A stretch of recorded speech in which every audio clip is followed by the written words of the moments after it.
우리 옆 사람과 인사합시다. 복이 넘쳐나리라. 오늘 말씀의 제목도 복이 넘쳐나리라. 오늘 야곱 마지막 설교인데 마지막 본문을 그의 아들이 애굽의 총리가 되는 이 장면으로 잡았습니다. 여러분, 그 아버지에게 있어서 그 자녀는 자기 면류관 아니겠습니까? 근데 그 면류관이 최고의 자리에 올랐다.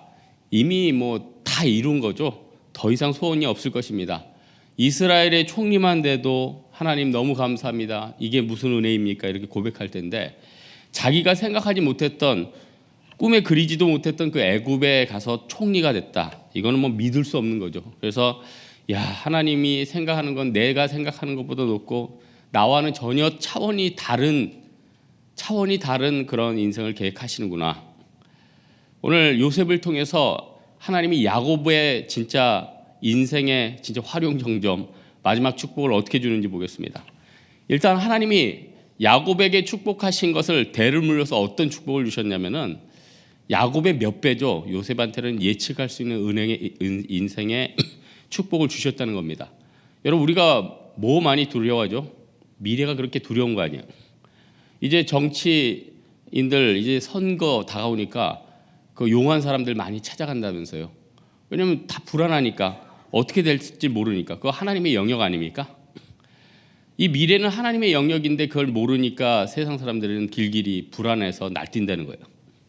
근데 오늘 요셉 통해서도 알 수 있지만요, 하나님의 자녀들에게 하나님이 미래를 알 수 있는 특권을 주셨어요. 뭘 통해서요? 예레미야 33장 3절 있잖아요. 너는 내게 부르짖으라. 내가 내게 응답하겠고 내가 알지 못하는 크고 놀라운 비밀을 내게 보이리라. 기도하면 하나님이 미래 보여주신다면서요. 그래서 하나님이 요셉에게 어렸을 때부터 많이 보여주셨어요. 아이, 꿈속에서 단이 있는데 자기 단을 묶어놨는데 자기 단 옆에 11개의 달이 자기한테 절을 하네요. 또 해와 달과 11개의 별이 자기한테 절을 해요. 이거 야곱한테 얘기하니까 요셉을 야곱이 혼냈죠. 왜냐하면 히브리적 사고 방식에서는 아버지나 형들이 절을 한다는 건 말이 안 되거든요. 이거 장유유서인데, 그러니까 상상할 수 없는 거예요. 근데 야곱이 그 얘기를 마음에 담아뒀대요. 왜냐하면 하나님이 자기에게 과거부터 베델의 그 사닥다리 환상, 야곱의 뭐 야복강의 환상, 여러 가지 환상을 보여 주셨거든요. 근데 그 미래에 대한 능력이 나중에 어떻게 돼갑니까? 바로한테 가잖아요. 바로왕이 야, 내가 꿈꿨는데 세상에 살찌고 이 풍성한 토실토실한 암소가 7마리가 나와서 풀을 뜯고 있어. 근데 곧 있는데 막 야윈 소들이 다시 나와가서 그걸 다 잡아먹지 뭐니? 이런 꿈을 꿨고 또 하나 이삭들이 풍성한 이삭들이 7단이 막 나왔는데 나중에 아주 야윈 이삭단 7개가 나와서 그걸 잡아먹었어. 벌써 하나님이 요셉을 통해서 다 이것을 미리 보게 해주시잖아요. 여러분, 하나님은요 주의 백성들을 통해서 꼭 일을 풀어가십니다. 인간이 조금만 교만할 것 같으면요 그냥 바벨탑 같으면 같이 한번 쳐버려요. 옛날에 뭐 저는 일본을 뭐 미워하는 건 아닌데 옛날에 일본이 얼마나 그 강했습니까? 제가 기억하기에 90년대 중후반까지 뭐 피크였죠. 90년대 중후반까지만 해도 그때 뭐 뉴욕 그 광장에 소니가 세계를 지배한다 그 광고를 붙였는데 미국 사람들이 다 긍정했어요. 소니 정도면 미국 전 세계 지배할 만하지. 그리고 이제 일본 자산 다 팔면 미국 다 산다. 근데 뭐 나중에 뭐 음모라는 설도 있지만 어쨌든 프라자 합의한 다음에 다 털렸잖아요. 그렇게 될지 누가 알았어요? 그리고 여러분 몇 년 전에 그 기사들 못 보셨어요? 와, 이제 유가가 $100 넘었다. 이제 큰일 났다. 자원 고갈되고 이제 큰일 났다. 근데 점점 뭐 대체 에너지도 생기고 갑자기 미국에서 세일가스 뽑아내는 기술도 늘어나고 이러다 보니까 지금 뭐 $38 뭐 완전 내려갔잖아요. 그러니까 세상 사람들이 뛰어봤자 하나님 앞에서 진짜 하나님 손아귀죠. 그래서 예수 믿는 사람들에게 하나님이 미래를 알려주시는데 하나님이 요셉한테 여러 가지 미래를 알려주셨다는 것입니다. 여러분, 요셉이 그럼 어떻게 미래를 맞췄을까? 아까도 얘기했잖아요. 예레미야 33장. 넌 내게 부르지라. 내가 내게 응답하겠고 내가 알지 못하는 크고 놀라운 비밀을 내게 보이리라. 요셉은 하나님 앞에 기도하니까 답을 주셨겠죠. 41장 38절을 보니까 하나님의 신에 감동받은 사람. 기도하니까 하나님의 신에 감동받죠. 여러분, 하나님의 신 루하우, 하나님이 성령을 통해서 우리 각 사람들에게 미래를 보여주신다는 겁니다. 요셉이 3년 동안 이제 감옥에 있었죠. 감옥에 있었는데 어떻게 기도 안 했겠습니까? 얼마나 많이 기도했겠습니까? 그러니까 이건 뭐 무조건인데 기도만 열심히 하는 사람들 다 상위 10% 안에 들어가더라고요. 아무리 못 봐도 자기 앞가림은 하더라고요. 그래서 지금 어디로 달려갈지 모르는 사람들 철저히 하나님 앞에 매달리면 하나님이 보여주신다는 겁니다. 여러분, 기도하면요, 하나님이 내가 있어야 될 곳, 내가 없어야 될 곳 구분을 시켜주십니다. 여러분, 야곱이 형하고 예전에 헤어졌죠. 형하고 헤어진 다음에 그 에서의 후손들은 그래도 힘이 있었잖아요. 그래서 호리 족속하고 싸우다가 사귀어 살다가 그 족속을 다 제패했어요.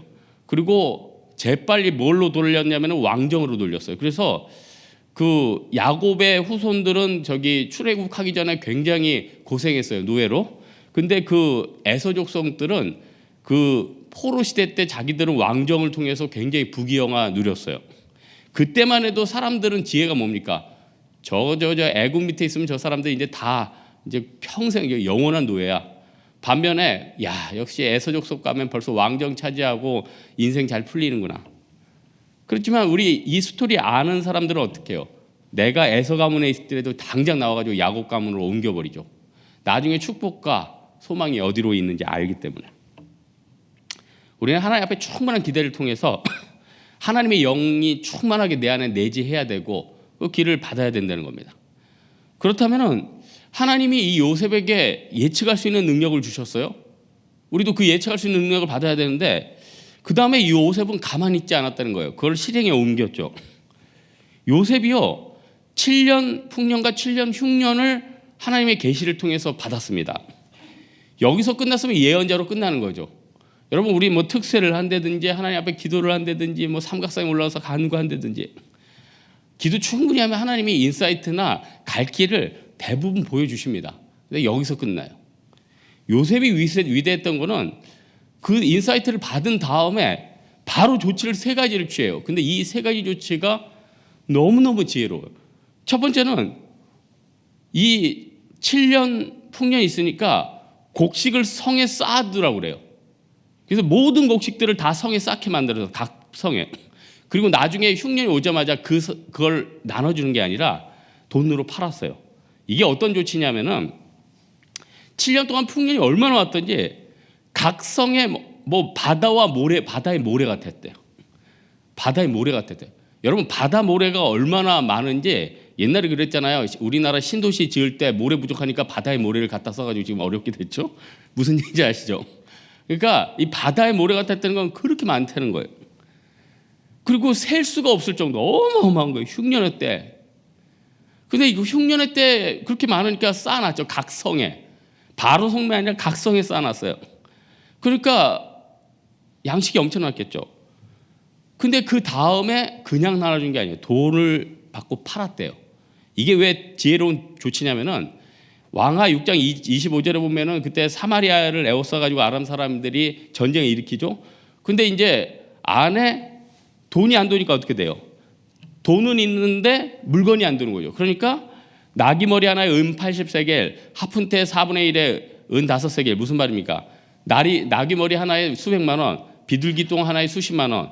그러니까 비정상적인 경제 유통이죠. 그러니까 이걸 요셉이 막았다는 거예요. 그러니까 곡물도 돌게 하고 돈도 돌게 하고. 그러니까 요셉이 굉장히 지혜로운 거죠. 두 번째로는 그러면서도 또 자기 족속을 또 챙겨요. 가축을 받고 곡식을 나눠줬대. 무슨 말이냐? 그 다음에 이제 백성들이 돈이 떨어졌어요. 그러니까 요셉이 이번에 어떤 조치를 내냐면, 그럼 니네들 가축 다 가져와. 염소, 양 이런 거 다 가져와라. 왜냐? 애굽 사람들은 농경을 하는 민족이에요. 나일강이 있기 때문에 굳이 뭐 짐승들 안 쳐도 비옥한 땅에서 많이 풍족한 농작물을 가져올 수 있었단 말이에요. 그러니까 그 애굽 사람들이 목축을 뭐 가증히 여겼다는 게 일단 이걸로 먹고 사는 게 그 농작물로 충분하니까 그걸 놔뒀다는 거예요. 그래서 가축을 가져서 곡물을 가져가라니까 저항감이 덜한 거예요. 무슨 얘기인지 아시겠죠? 가정한 귀중한 걸로 가져오면은 막 저항감이 있을 텐데 뭐 자기들 그렇게 크게 생각 안 하는 걸 가지고 곡식 가져가려니까 저항감이 덜 하는 거예요. 근데 그 가축 다 모은 다음에 어떻게 했겠죠? 벌써 자기 백성들 람셋에 세팅해 놨잖아요. 야곱부터 해가지고 70 형제들 해가지고 다 데려와가지고는 목축을 하게 만들었는데 고센 땅에서 목축을 할 때 나귀들이나 뭐 여러 가지 가축들이 있으면은 자기 백성들이 흥황할 거 아니에요. 벌써 자기 가족들 챙긴 거죠. 여기 인사이트가 있죠. 여러분 우리가 하나님 앞에 인사이트 얻으면 하나님 앞에 미래를 얻을 수 있는 힘을 얻으면은 주변 사람도 살지만 나도 사는 거예요. 아니 생각해 보세요. 남들 먹을 식량 준비하는데 내가 먹을 거 없겠습니까? 그러니까 그의 나라 의를 구하면 모든 건 나에게 더해 주신 거죠.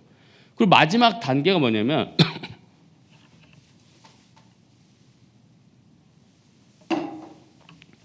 토지를 접수하고 농사 지은 것의 5분의 1을 가져오게 했다는 거예요. 무슨 말이냐면은 이젠 짐승까지 다 주니까 백성들이 이제 더 이상 없어요. 그러니까 우리 땅도 가져가시고 우리 몸도 사십시오 이렇게 얘기를 해요. 백성들이. 그러니까 요셉이 토지를 다 접수해요. 그 백성들한테 5분의 1만 바로한테 바치고 나머지는 니네 먹고 살아라. 5분의 1? 그 정도면 할 만한데 반을 갖다 줘도 감지덕지 할 판에 5분의 1만 갖다 달래요. 그리고 이 토지법을 개량을 하죠. 그러니까 이 토지법이 얼마나 지혜로웠던지 오늘날까지 이집트에 영향을 미쳤다고 얘기하지 않아요? 잘 들어보세요. 하나님이 요셉에게 미래를 알 수 있는 힘을 주시고 그 다음에 그에게 실천할 수 있는 힘을 주시니까 어떻게 돼요? 이집트 백성 살았죠.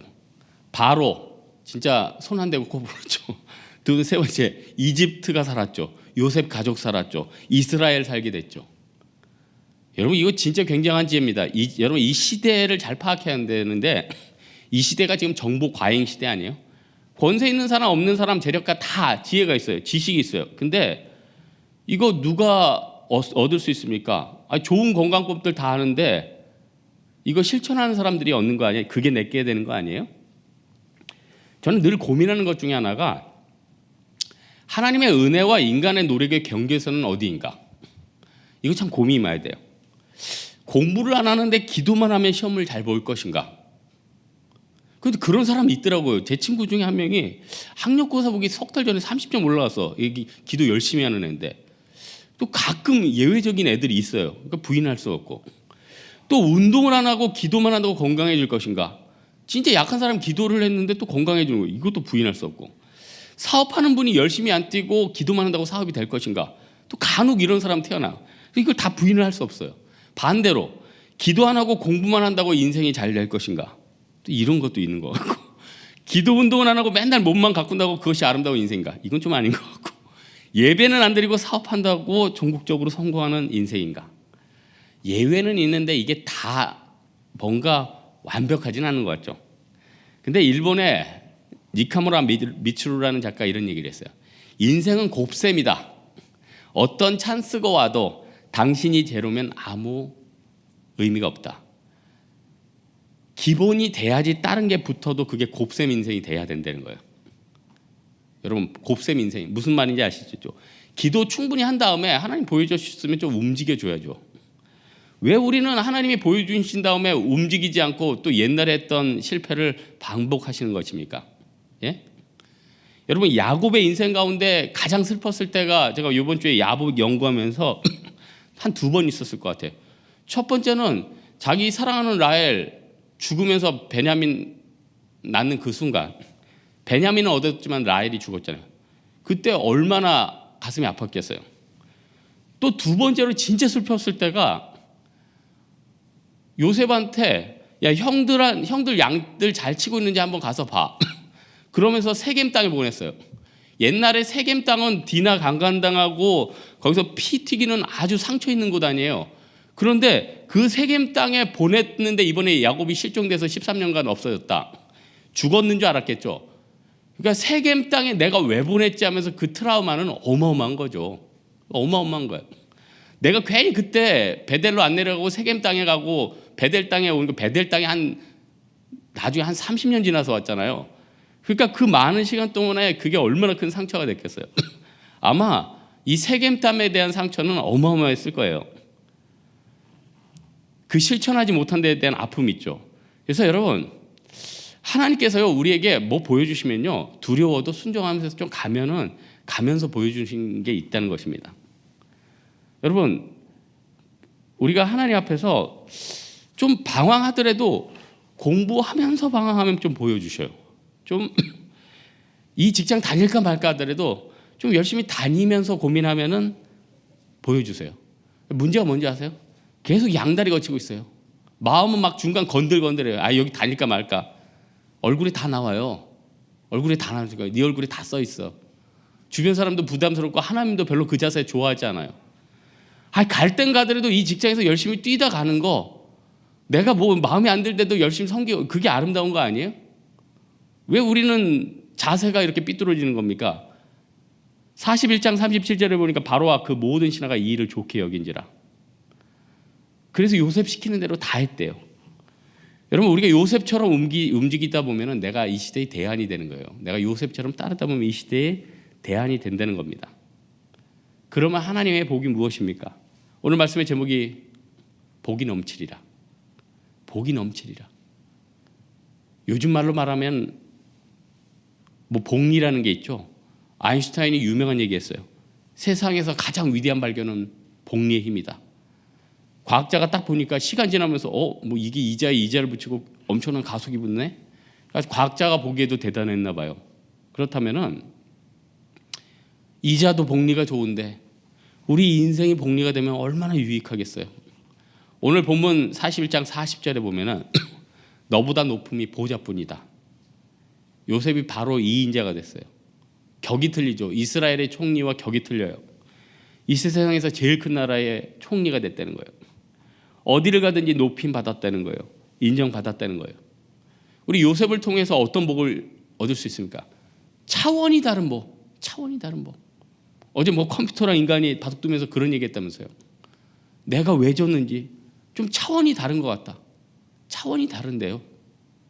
그러면은 우리 인간과 다른 어떤 프로그램의 차원이 다르다면은 그 기계와 더 차원이 다른 분이 누구겠어요? 하나님이 또 차원이 달라요. 그래서요, 우리가 생각한 것보다 야 저건 차원이 달라. 하나님은 거기서 차원이 다른 거예요. 어마어마한 거죠. 요셉의 복은요 차원이 다른 복이에요. 우리가 세상 살면서 좀 하나님의 자녀로서 좀 차원이 다른 인생 살면 안 되겠습니까? 아니 카센터 하나를 하더라도 좀 차원이 다른, 예?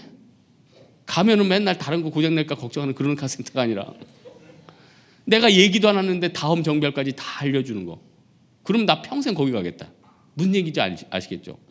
내가 보험 설계를 하나 했는데 당장 그분의 앞길만을 생각하는 게 아니라 나의 미래를 보고 진실하게 해줬다. 그 사람들 다 소개해 주겠다. 무슨 얘기인지 아시겠죠? 모든 사람들은 단기 그 앞에만 연연해요. 그 앞에만 바라봐요. 근데 하나님은 차원이 다른 인생을 우리에게 계획하셨다는 것입니다. 오직 했으면은 바로 왕이 차원이 다른 이 요셉을 너무 잡고 싶어서 이름도 사브나빤네아라고 계명을 해줬어요. 그리고 제사장 가장 그 높은 사람의 딸을 소개해 줬어요. 그러면서 애굽의 영혼이 잡게 한 거 아니에요? 결국 바로도 지혜 있어요. 죽을 때까지 요셉 잡았어요. 요셉이 애굽 땅에서 죽은 거 알죠? 그 애굽 사람들이 요셉 미라 만들어 가지고 또 뭐 보냈잖아요. 무슨 얘기인지 아시겠죠? 하나님께서 요셉에게 차원이 다른 복을 주셨다는 것입니다. 우리 인생 가운데 나만 인생 안 풀리는 것 같고 나만 뒤처지는 것 같고 또 세상 살 때 너무 힘드니까 와신 상담에서 이 세상 한번 꺾어버리겠다 이렇게 생각하는 사람들이 있어요. 우리는 이 시대를 보내면서 내가 내 인생이 마이너스 인생인가 플러스 인생인가 아니면 하나님이 주시는 차원이 다른 복의 인생인가 이것을 생각해야 된다는 것입니다. 사도 바울이 그런 얘기했죠. 나의 육은 새하나 영은 날로 새롭도다. 우리 낭망할 필요 있습니까? 하나님이 이스라엘 백성들에게 요셉 통해서 미래의 대안을 주셨잖아요. 그 대안이 내가 되길 원합니다. 그 인생 사는 여러분 되기를 주님의 이름으로 축원합니다. 이 시간 기도합시다. 이 시간 기도할 때 하나님 한 주간 야곱의 말씀을 통해서 내 인생 가운데 복리 인생이 무엇이고 진정 차원이 다른 인생이 무엇인지 보여주셨습니다.